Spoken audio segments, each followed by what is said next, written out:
What up, guys? I'm Mr. Downtown Melo. You're listening to the Entertainment Report on iHeartRadio, live from Dubai for Friday, October 18th, 2019, delivering some major stories and trends going on in the world of entertainment and beyond. You can follow the show on Facebook, Twitter, or Instagram. Facebook.com/The Entertainment Report with Ray Melo. That's RAYMELO. On Twitter at The Enter Report, or on Instagram at The Entertainment Report. You can listen to the show anytime you want on iHeartRadio.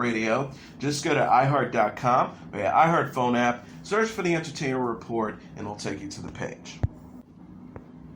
Paul Dano has been cast as the Riddler in writer and director Matt Reeves' upcoming superhero epic, The Batman. Dano will be featured in the film as Edward Nashton, the man who, in the pages of DC Comics, eventually goes by Edward Nigama after becoming the Riddler. The villain is known for a challenging Batman with hard-to-solve riddles and puzzles, and was last portrayed on the big screen by Jim Carrey in 1995's Batman Forever. Reeves, who is best known for helming 2014's Dawn of the Planet of the Apes and its 2017 sequel War for the Planet of the Apes, confirmed Dano's casting on Twitter Thursday by posting an image of the actor. Dano will star opposite Robert Pattinson as Batman, who was cast in May, taking over the role from Ben Affleck. Zoe Kravitz will also be featured as Catwoman, with Jeffrey Wright as Batman's ally Commissioner Gordon. The Batman is set to hit theaters on June 25, 2021.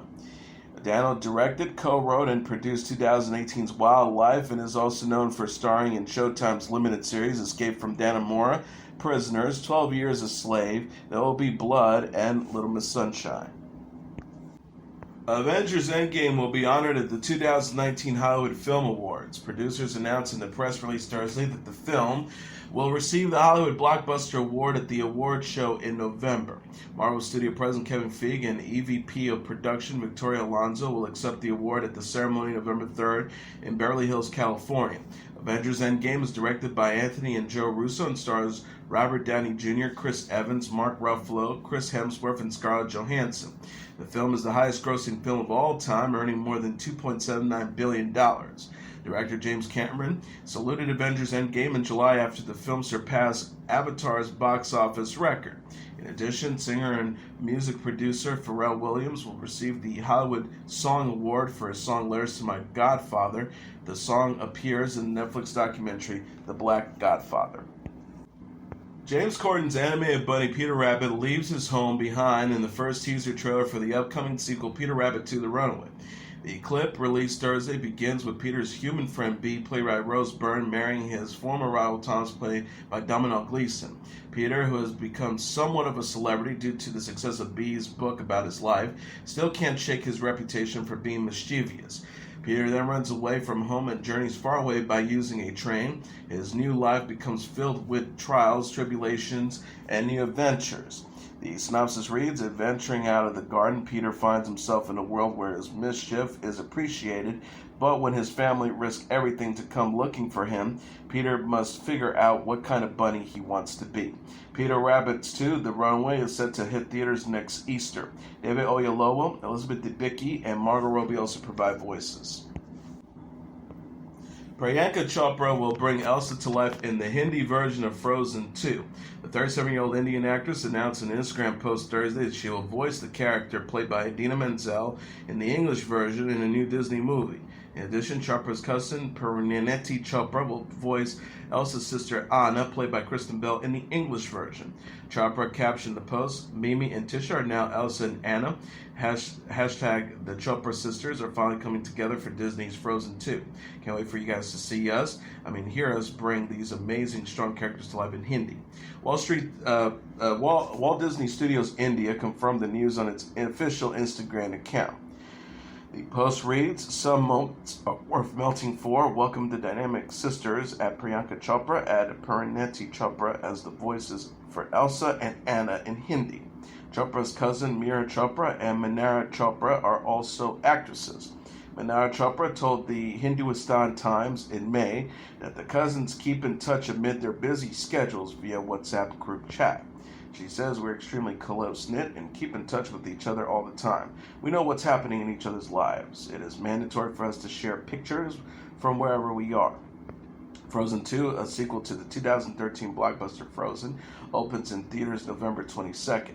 Josh Gad, who voices Olaf in the English version, said on Instagram this week that he wept while seeing the finished film. The actor says, "I laughed, I gasped, I applauded, and I wept." Hashtag Frozen 2 is stunning and surprising in many ways. Mattel announced Friday plans to develop a new live-action film based on children's television character Barney. Mattel Films is teaming up with Get Out and Black Panther star Daniel Kaluuya to co-produce the project through his 59% production company. Kaluuya is also producing with Rowan Riley and Amanda Chirlo from 59%, along with David Carrico, Adam Paulson, and Bobby Hoppe of Valparaiso Pictures. Kevin McKeon is overseeing for Mattel. Barney, a popular dinosaur, is a children's television icon who appeared in the series Barney and Friends from 1992 to 2009. Robert Brenner of Mattel Films said in a statement, "Working with Daniel Kaluuya will enable us to take a completely new approach to Barney that will surprise audiences and subvert expectations. The project will speak to the nostalgia of the brand in a way that will resonate with adults while entertaining today's kids." Kaluuya said in a statement, "Barney was a ubiquitous figure in many of our childhoods, then he disappeared into the shadows, left misunderstood. We're excited to explore this compelling modern-day hero and see if his message of 'I love you, you love me' can stand the test of time." Mattel is also developing films based on Barbie, Hot Wheels, Masters of the Universe, American Girl, Viewmaster, Magic 8 Ball, and Major Matt Mason. The live-action Barbie film will star Margot Robbie in the lead role and is being written by filmmakers and celebrity couple Greta Gerwig and Noah Baumbach. DeWanda Wise is set to star in Universal's upcoming dinosaur sequel Jurassic World 3. Wise has landed a leading role in the film, which is set to arrive in theaters on June 11, 2021. Franchise stars Chris Pratt, who plays Owen Grady, and Bryce Dallas Howard, who plays Claire Dearing, will be returning alongside Jurassic Park alums Jeff Goldblum as Ian Malcolm, Laura Dern as Ellie Sattler, and Sam Neill as Alan Grant. Mamadou Athlete, who stars on Facebook series Sorry for Your Loss, will also be featured. Colin Trevorrow is directing based on a script he wrote with Emily Carmichael. Trevorrow, who also helmed the first Jurassic World and co-wrote sequel Jurassic World Fallen Kingdom, is also executive producing with Jurassic Park director Steven Spielberg. Trevorrow recently helmed Jurassic World short film Battle at Big Rock, which aired on Fox. Wise is best known for starring in Netflix's She's Gotta Have It from Spike Lee. The comedy drama series based on Lee's 1986 film of the same name was canceled after 2 seasons in July. Broadway's The SpongeBob Musical live on stage will be filmed in front of a live theater audience in Nickelodeon in December, the network announced on Thursday. The musical, based on Nickelodeon's long-running animated series SpongeBob SquarePants, follows the yellow sponge at his home of Bikini Bottom faces total annihilation. When all hope is lost, an unexpected hero rises up to the challenge. Ethan Slater plays SpongeBob, Gavin Lee played Squidward, Daniel Skinner played Patrick, Brian Ray Norris, Mr. Krabs, Wesley Taylor, who plays Plankton, and Christina Hendricks, who plays Sandy, are set to star. The SpongeBob Musical, currently on tour across North America, earned 12 Tony Award nominations and was Best Scenic Design for a Musical. Tina Landau conceived and directed the musical production for the stage, with the book by Kyle Jarrow, orchestrations, arrangements, and music supervision by Tom Kitt, choreography by Christopher Geltelli, television production by Austin Shaw, and television direction by Glenn Weiss. Television special will include original songs by John Legend, Yolanda Adams, Jonathan Colton, Alex Eppert of Edward Sharpe and the Magnetic Zeros, Stephen Tyler and Joe Perry of Aerosmith, Sarah Bareilles, The Flaming Lips, Lady Antebellum, Cyndi Lauper, Panic at the Disco, Plain White Tees, They Might Be Giants, and T.I., Dominic Harris, and Darwin Quinn, along with a song by David Bowie and by Tom Keeney and Adam Paley. The Executive Vice President of Nickelodeon Live Action, Unscripted, and Live Events, Rob Bagshaw, said in a statement, "What better way to celebrate the 20th anniversary of SpongeBob SquarePants than to bring this wildly imaginative Broadway musical to Nickelodeon for a wilder audience?" He continued, "We cannot be more excited that fans and families of all ages we now have the opportunity to experience live actors portraying these beloved characters in a whole new way with the SpongeBob Musical live on stage." Stephen Colbert will continue to host The Late Show through 2023. CBS announced in a press release Thursday that Colbert has extended his contract with the network and will remain as Late Show host through August 2023. Colbert joked in a statement, "I've been asked by CBS to host The Late Show until 2023, and I have every intention of honoring their subpoena." Colbert was initially slated to host The Late Show through August 2020. He also serves as an executive producer on our Cartoon President, an animated series on Showtime, a subsidiary of CBS. CBS Corporation Chief Creative Officer David Nivens said, "Stephen Colbert is one of the most entertaining, influential, and relevant voices in America today. His monologue has become a vibrant part of the national discussion, and a spot on Stephen's couch places guests from the worlds of entertainment, news, and politics in front of late night's largest and most desirable audience. We're incredibly proud of the broadcast and thrilled to extend our relationship with Stephen for years to come." Colbert succeeded David Letterman as host of The Late Show in September 2015. CBS says the show averages nearly 4 million viewers each night and dominated premiere week this fall. Colbert previously hosted The Colbert Report on Comedy Central from 2005 to 2014. He will perform at the 2019 New York Comedy Festival in November alongside Trevor Noah and Jenny Slate. USA Network is giving a glimpse of Bill Pullman and Matt Bomer in The Sinner Season 3. The network shared a first trailer for the season Thursday featuring Pullman as Detective Harry Ambrose and Bomer as Jamie, a local family man involved in a car crash. The preview shows Jamie claiming to have lost control of his vehicle in the crash. He's later showing facing off with Nick, played by Chris Messina, a friend and colleague who resurfaces after the incident. Ambrose begins to question Jamie's story in the scene, discovering a paper fortune teller at the scene of the crash. Ambrose says his story, there's something else going on. The Sinner is based on the novel of the same name by Petra Hammerschra. Derek Simmons developed the TV series and serves as an executive producer with Jessica Biel. Each season follows Ambrose as he investigates a new crime.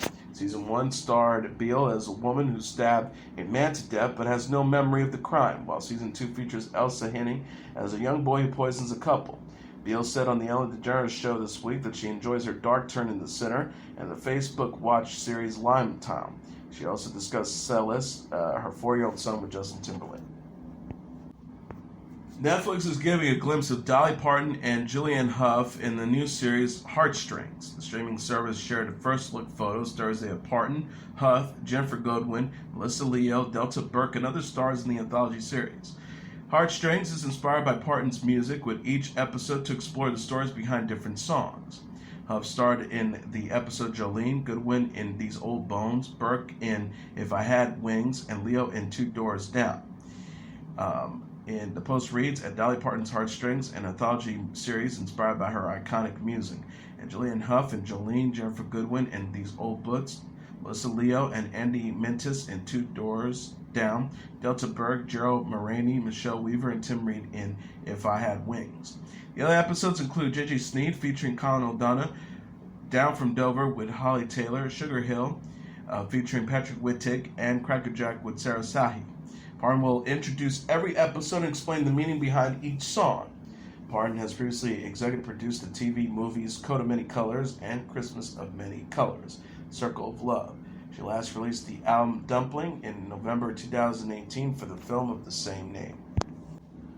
Paul Rudd said on Jimmy Kimmel Live that he had a difficult time filming the opening scenes of his new Netflix series Living With Yourself. The show, which arrived on Netflix Friday, features Rudd as Miles, a man who's cloned. The new improved Miles takes over his life while the original Miles is supposed to be dead and buried. The opening scene involves Rudd emerging from a shallow grave wearing a diaper with a plastic bag over his head. Rudd told Kimmel on Thursday it was horrible about acting at the moment after he referred to the scene as disturbing. The actor continued, I read this in the script and thought, oh, what a striking opening. I stupidly didn't think about what it would be like to film it. Rudd was tasked with being buried inside an open grave with a tube that helped him breathe. Rudd said the natural instinct in all of us knows that that's bad. It was awful. Rudd also mentioned that he had finished production on Jason Reitman's new Ghostbusters film that followed the original Ghostbusters movies in the 1980s. Reitman is the son of director Ivan Reitman, who helmed 1984's Ghostbusters and 1989's Ghostbusters 2. His father is producing the project. Rudd said, now it's kind of like the family business. I think fans of the original will like the film. Jenna Fischer and Angela Kinsey says they are open to an office reunion while appearing on Watch What Happens Live with Andy Cohen. Fischer, who played Pam on the popular sitcom, said Thursday, "I don't think there will ever be a reboot, but we really want an office reunion," after being asked by fans if she ever gets tired of being asked about a potential reboot. Kinsey, who portrayed Angela, says with Fischer, noting that the reunion could be a special, "We're pushing." Fischer and Kinsey host podcast Office Ladies, which features the duo watching an episode of The Office every week and offering behind-the-scenes stories. Fischer mentioned that the podcast has made them more open to doing a reunion. The television stars were also asked who cried the most from The Office when the show finished its 9th-season run from 2005 to 2013. Fischer said about Ellie Kempler, who portrays Erin, "Ellie cried a lot. I cried a lot with Ellie." Kinsey described how series creator Greg Daniels had the entire cast finish production together on the same day, which made Fischer emotional. Kinsey added, "Rainn Wilson broke down, and John and Brian Baumgartner. We were all disintegrated." Wilson portrayed Dwight on the series with John Krasinski as Jim. Bill Macy, who portrayed Walter Finlay on All in the Family spin-off series Maude, has died at the age of 97. Macy died Thursday in Los Angeles. Producer and manager Matt Beckoff confirmed to the Hollywood Reporter. Beckoff also confirmed Macy's death on Facebook. He said, alongside photos of the television star, "My buddy Bill Macy passed away at 7:13 p.m. tonight. He was a Spitfire right up to the end." Maude ran for 6 seasons on CBS from 1972 to 1978. Macy's Walter Finlay was the husband of B. Arthur titular character. Macy is also known for portraying Cy Benson in 1982's film My Favorite Year, as Charlie Hatter in 1977's film The Late Show, and as Stan Fox in 1979 Steve Martin's comedy The Jerk. He also made appearances in television shows such as Seinfeld, St. Elsewhere, The Facts of Life, and My Name is Earl. Other film appearances included Surviving Christmas, Analyze This, Movers and Shakers, and Serial. Macy was 97. Meghan Markle says it's been a struggle to navigate royal life as a new mom. The 38-year-old Duchess of Sussex discussed the challenges of becoming a wife and mother in the public eye in a preview of the ITV documentary Harry and Meghan: An African Journey, released on Friday. Markle spoke to ITV anchor Tom Bradby for the film, which debuts Sunday in the UK. Markle's parents the 5-month-old son Archie with her husband Prince Harry. The Duchess says any woman, especially when they're pregnant, you're really vulnerable, and so that what's made really challenging. And then when you have a newborn, and especially as a woman, it's a lot. So you add this on top of just trying to be a new mom and trying to be a newlywed. She told Bradby, "Yes, well, I guess, and thank you for asking, because not many people have asked if I'm okay, but it's a very real thing to be going through behind the scenes." Bradby asked if it wouldn't be fair to say that Markle is not really okay, to which Markle responded yes. Harry and Meghan: An African Journey explores Markle and Harry's life as newlyweds and new parents, and gives a behind-the-scenes look at the couple's recent tour of Africa. The couple introduced baby Archie to Desmond Tutu, the Archbishop Emeritus of Cape Town, during the trip. Markle and Harry married in May 2018 and welcomed Archie this May. Harry got teary-eyed in a speech at the Well Child Awards this week while recalling his feelings about becoming a new parent. Jenna Dewan says her daughter can't wait to become a big sister.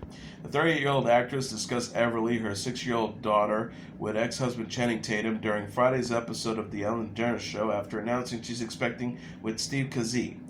Dewan told guest host Sean Hayes that Everly cries upon learning she was pregnant. Dewan said of her daughter, "She is so thrilled. I knew she would be happy because she's been asking for this, but as soon as she found out, she started crying. She was like, the best day of my life." Dewan said Everly has taken to telling people about her pregnancy and lifting her shirt up to show off the actress's baby bump. She says everywhere we go, she'll be like, "There's a belly in this belly." She's like, "Don't you want to touch it?" And they're like, "No, we're good." Dewan says her pregnancy cravings are for junk food like Slurpees and Cheetos. She says, "I'm a super healthy eater, and now I'm like, give me anything chips, it's so bad." Dewan announced her second pregnancy in September. She shared a photo with Everly the same month and voiced her excitement in the caption. The star wrote, "Becoming a mom is quite simply the absolute best, most incredible thing that has ever happened to me. Matt, Steve Kazee. You're a gift from above, and I couldn't be more excited to expand our family together. Dewan and Kazee were first linked in the fall 2018. Dewan and Tatum split in April 2018 after nearly 9 years of marriage, and Tatum has since started dating singer Jessie J. Christina Hendricks and Jeffrey Adrend are calling quits after 10 years of marriage. Hendricks announced her split from Adrend in an Instagram post Thursday, just days after their wedding anniversary. Hendricks wrote, 12 years ago, we fell in love and became partners. We joined our two amazing families, had countless laughs, made wonderful friends, and were blessed with incredible opportunities.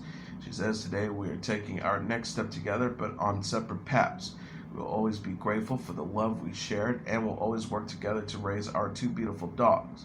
The star concluded, we will be taking time to rediscover ourselves in this transition, and we thank you for your patience and support in giving us the space to do so. Hendricks and Adrend's wedding anniversary was October 11th. The pair have two dogs, Zuzu and Tatiana, that Adrend shared a photo with this month. People said Hendricks was spotted without her wedding ring at the Vivio Quilico Polo Classic in Los Angeles this month. Hendricks shared a throwback photo Wednesday of a favorite Halloween costume with Adrend. She captioned the post, my proudest costume moment to date, ladies and gentlemen, Nosferatu and Wolfman. I did all this makeup myself, including the ball cap. Hashtag Nosferatu, hashtag Halloween costumes. Hendricks is known for playing Joan Holloway on the AMC series Mad Men and presently portrays Beth Bolin on the NBC comedy Good Girls. Adrend plays Matt Mahoney on the CBS series Madam Secretary. Helen Hunt is recovering following a car accident in Los Angeles. People confirm Hunt was hospitalized Wednesday after she was involved in a car crash on the corner of St. Vincent and Tremaine Avenue. TMZ said Hunt was riding in the back seat of a black SUV that was T-boned by another car in an intersection. The impact flipped Hunt's vehicle onto its side. Source says Hunt was taken to Cedars-Sinai Medical Center in Beverly Hills. She was spotted leaving the hospital in a white truck a few hours after the crash. Hunt's rep said that the actress was shaken but did not suffer any major injuries. Hunt is best known for playing Jamie Butchman on the NBC series Mad About You. She will appear in the Spectrum Originals revival of the show premiering November 20th. South Korean members of the wildly popular K-pop group BTS may have come under special review as the singers reach the age of mandatory military service. Non-hyuk-ok, the Minister of Seoul's Office for Government Policy Coordination, said Friday, a comprehensive review is needed regarding military services obligations of BTS members RM, Jin, Suga, J-Hope, Jimin, V, and Jungkook, Yonhap reported. Now it says South Korean ruling party lawmaker Kim Bo-young-wook and others at a parliamentary audit that stated that BTS's economic relevance should be taken into consideration. Now it says BTS ranked number one on the U.S. Billboard charts, and the band has had an annual $4.75 billion impact on the South Korean economy. The South Korean government official says we need to review the need for an open-door policy regarding special exceptions for military service in the K-pop industry in order to provide motives for Korea's expansion as a cultural content powerhouse. Now, those remarks comes a month after South Korea's military confirmed BTS would not be exempt from military service required by law for South Korean men between ages 18 and 28, according to Hollywood Reporter. BTS fans, known as the Army, have said they want the band members to serve in the same unit. The oldest member of the group, Jin, will turn 27 in December, and the remaining 6 members are expected to reach conscription age within the next 5 years. Penalties for not completing service includes prohibition on overseas travel. Exemptions for military service in South Korea have previously been made for public figures, including for Song Hyo-min, the South Korean soccer player who defeated Japan to win the gold medal at the Asian Games in 2018. BTS has credited their fans for their success. The group released its latest song, Vibrant of Make It Right, on Friday. Beck announced on Thursday that his upcoming studio album, Hyperspace, will be released on November 22nd. The musician also uploaded onto YouTube 2 new songs from the project, Uneventful Days and Hyper Life. The tracks joined the previously released Saw Lightning. Beck sings on uneventful days, uneventful nights, living in that dark, waiting for the light, caught up in these never-ending battle lines. Everything has changed and nothing feels right. Beck's last album, titled Colors, was released in 2017. All 11 tracks on Hyperspace were co-written and co-produced by Pharrell Williams. Beck told NME, "I've always wanted to make a record with him. We have been friendly over the years and had got together and talked about making some music back in 2012. But around that time, he ended up putting out a song with Daft Punk, then Blurred Lines and Happy." Beck also says that Hyperspace will feature more simple production. He says, "I really tried to be less ambitious on the production of these songs. I'd like to let them be simple and let them breathe. Pharrell is a master minimalist. On production, I'm a bit of a maximalist. I'm known to have 140 tracks of things trying to coexist and fight to be heard at the same time. I've really tried to reform myself to let it be more simple." And that is your entertainment report for Friday, October 18th, 2019. I'm your host, Mr. Downtown Ray Melo. I'll be back on Monday to deliver some major stories and trends going on in the world of entertainment and beyond. You can follow the show on Facebook, Twitter, or Instagram. Facebook.com/Entertainment Report with Ray Melo. That's RAYMELO. On Twitter at The Enter Report, or on Instagram at The Entertainment Report. You can listen to this episode or any previous episodes of The Entertainment Report anytime you want on iHeartRadio. Just go to iHeart.com or your iHeart phone up, search for The Entertainment Report, and it'll take you to the page. Everyone have a great weekend, good night, and God bless you all.